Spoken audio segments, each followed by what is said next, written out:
Timbog ang dalawang lalaki sangkot umano sa pagbebenta ng mga hindi lisensyadong baril at bala. Ang kanilang mga parokyano, mga private army na nagbibigay raw ng seguridad sa mga businessman gaya ng mga nasa Pogo. May unang balita si Nico Wahe.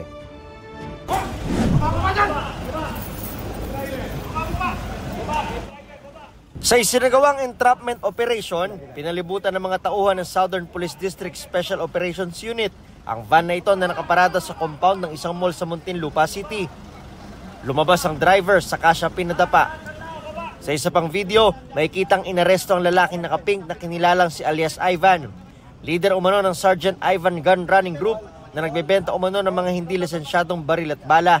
Binibenta itong mga to doon sa mga private na mga armies or yung mga nagsisecure doon sa ating mga businessman, yung mga karaniwan Pogo, yung mga Chinese, mga businessman na nasa casino.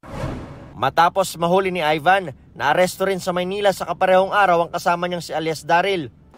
Nakuha sa kanila ang 2,000 piraso ng bala ng 5.56 mm, iba pa mga bala at 4 na baril. Sa 4 na baril na nakumpiska sa mga suspect, isa dyan ay may lisensya at pagmamayari ng isa sa kanila. Itong 3 naman na balak ibenta ay kumpirmadong walang mga lisensya. At itong caliber 45, tinitignan kung ito yung service firearm na ini-issue sa mga pulis. Ayon sa informant na kausap ng Southern Police District, mga reservist at private security umano sina Ivan at Daryl. Oktubre pa raw tinutugis ang grupo nila. Aabot sa 240,000 pesos ang halaga ng mga nasabat na armas. Ang driver naman na kasama ni Ivan, iimbestigahan kung may alam sa mga transaksyon ng grupo. Inarkila lang daw kasi siya ni Ivan ayon sa mga pulis. Posible raw na gawin siyang witness. Tumanggi magbigay ng pahayag ang mga naarestong suspect. Ito ang unang balita. Nico Wahe para sa GMA Integrated News.